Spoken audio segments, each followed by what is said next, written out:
لیکن آپ نے کیا کیا, آپ نے کہا چونکہ میں اپنے ہاتھ سے 10 کلو ویٹ اٹھا سکتا ہوں, لہذا میں اب اس سے پورا یہ جو انہوں نے وہ بنایا نا, پورا جو پل بنایا سمندر کے اوپر, میں جاؤں گا اور ایک ہاتھ سے اوپر اٹھا لوں گا. تو لوگ کیا کہیں گے, بھائی یہ پی کے آ گیا آج, تو لگتا ہے زیادہ پی لیا تو نے. جب انسان پیتا ہے تو اس طرح کی باتیں کرتا ہے.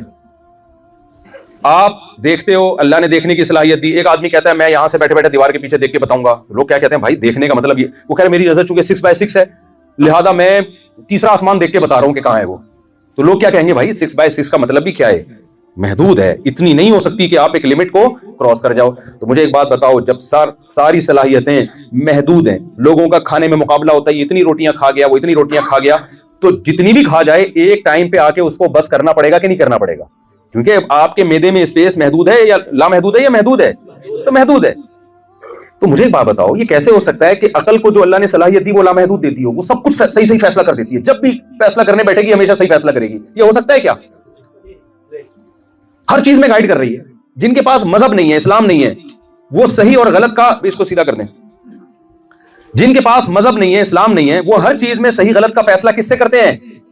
میں اشارہ کر کے بھی بتا رہا ہوں, پھر بھی آواز نہیں آ رہی. دماغ سے کرتے ہیں نا, عقل سے کرتے ہیں ہر چیز میں. ان سے پوچھا جائے یہ صحیح غلط ہے, کہتے ہیں عقل سے فیصلہ کرتے ہیں. یہ کیسے ممکن ہے کہ ہر چیز میں ہر جگہ انسان عقل استعمال کرے؟ اس کی مثال ایسے جیسے ہمارے پاکستان میں کچھ اسکالرز ایسے آ رہے ہیں, مذہب کے بارے میں پوچھو رپورٹ پیش کریں گے, عمران خان کے بارے میں پوچھو رپورٹ پیش کریں گے, فوج کے بارے میں پوچھو پوری رپورٹیں پیش کریں گے, نواز شریف کے بارے میں پوچھو پوری رپورٹ پیش کریں گے, پھر امریکہ کے بارے میں پوچھو ان کو پتا ہے, جاپان کے بارے میں پوچھو ان کو پتا ہے, صحت کے بارے میں ٹپ ان سے پوچھو ان کو پتا ہے. تو آدمی کیا کہتا ہے, بھائی یہ کیا تو ماں کے پیٹ سے کوئی بڑا عالم بن کے پیدا ہوا تھا؟ پاکستان میں ہر آدمی کو سب کچھ پتا ہے یا نہیں پتا؟ مجھے بتاؤ. کبھی کوئی یہ نہیں کہے گا کہ یہ میرا شعبہ نہیں ہے, اس کے بارے میں مجھے نہیں پتا. ہر آدمی کو دنیا کی ہر چیز پتا ہے پاکستان میں. تو اصول یہ ہے کہ جس شخص کو سب کچھ پتا ہے نا, یہ اس کی علامت ہے, اس کو کچھ بھی نہیں پتا. آپ دیکھ لو نا, کوئی حکیم ہوگا تو کینسر کا بھی پتا ہے اس کو, بلڈ پریشر کا بھی پتا ہے اس کو, گردوں کی پتھری کا بھی اس کو پتا ہے, گھٹنوں کا بھی اس کو پتا ہے, سر پہ بال کیسے اگیں گے اس کو بھی. کوئی ڈاکٹر ہوگا تو وہ بھی ساری چیزوں کا اس کو سب کچھ پتا ہے. ایک یوٹیوب پہ بڑے مشہور ڈاکٹر ہیں, ان کو سب چیزوں کے بارے میں رپورٹ ہے نا. میں بڑا انسپائر تھا ان سے, بڑا سنتا تھا. میں نے کہا یار اس بندے کی ریسرچ. تو میں نے ایک ڈاکٹر ان سے بھی بڑے ان سے رابطہ کیا, انہوں نے کہا بھائی اس کو کسی چیز کا بھی کچھ بھی پتا نہیں ہے, اس لیے کہ جس کو سب کچھ پتا ہے نا, اتنی عمر انسان کی نہیں ہے کہ وہ ہر شعبے میں اسپیشلسٹ بن جائے. کسی چیز میں اسپیشلائزیشن ہوتی ہے تو دوسری چیزوں میں نقص اور کمی پیدا ہو جاتی ہے. ہمارے یہاں دیکھیں جو ڈاکٹر ہے وہ قرآن کی تفسیر لکھ رہا ہے بیٹھ کے. ابے بھائی تیرا شعبہ میڈیکل سائنس ہے, قرآن کی تفسیر لکھنے کے لیے تو بہت گہرا علم چاہیے. اور جو مفسر ہے, جو عالم مفتی ہے, وہ لوگوں کو صحت کے ٹوٹکے بتا رہا ہوگا بیٹھ کے. مجھ سے اکثر لوگ جب کووڈ-19 آیا نا تو پوچھا کرتے تھے, مفتی صاحب یہ کورونا جو ہے یہ اوریجنل ہے یا نہیں ہے؟ تو میں کہتا تھا میری فیلڈ کووڈ-19 یا کورونا نہیں ہے. وہ کہتے تھے مفتی صاحب ایک بہت بڑے بزرگ ہیں, عالم ہیں, انہوں نے کہا کہ سب ڈرامہ ہے. تو میں کہتا تھا میرے بھائی کورونا یہ بیماری ہے, یہ فیلڈ مفتیوں کی نہیں ہے, یہ فیلڈ کس کی ہے؟ ڈاکٹروں کی ہے. ساری دنیا کے سارے ڈاکٹر کہہ رہے ہیں کہ ڈرامہ نہیں ہے. یہ بے شک وہ وائرس کسی نے بنایا ہو نہیں بنایا ایک الگ ٹاپک ہے, لیکن وائرس ہے, بیمار ڈاکٹر مر رہے ہیں. نہیں فلاں مفتی صاحب کہہ رہے ہیں. تو میں نے کہا پھر طلاق کا مسئلہ ڈاکٹروں سے پوچھا کرو, طلاق کے مسائل جا کے کہا خان کے اسپیشلسٹ کے پاس جاؤ کہ میں نے بیوی کو یہ الفاظ بولے طلاق ہو گئی کہ نہیں ہو گئی. ڈاکٹر کہہ کے تیرا دماغ خراب ہو گیا, مجھ سے پوچھے گردے میں پتھری ہو گئی کہ نہیں ہو گئی. تو بالکل یہی ایسے جیسے گردے کے بارے میں آپ مفتیوں سے پوچھ رہے ہو اور مفتیوں کے بارے میں آپ کس سے پوچھ رہے ہو؟ ڈاکٹروں سے. تو یہ پاکستان میں ہے کہ الحمدللہ ہر شخص ہر فیلڈ میں کیا ہے؟ اسپیشلسٹ ہے. اس کے بغیر منجن بکتا نہیں ہے مارکیٹ میں.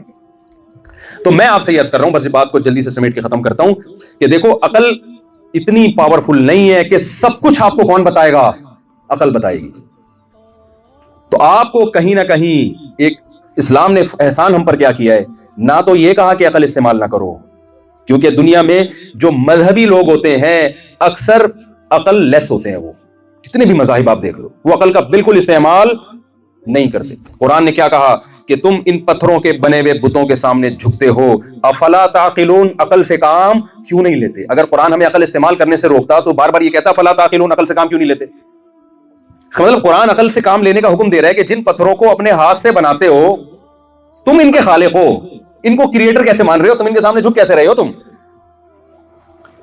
پھر قرآن جگہ جگہ ہمیں حکم دیتا ہے کہ اگر میں نے اس کائنات کو بے مقصد بنایا ہے, تمہیں موت کے بعد دوبارہ زندگی نہیں دینی. اس کا مطلب جرم کرنے والے اور نیکی کرنے والے سب کیا ہیں؟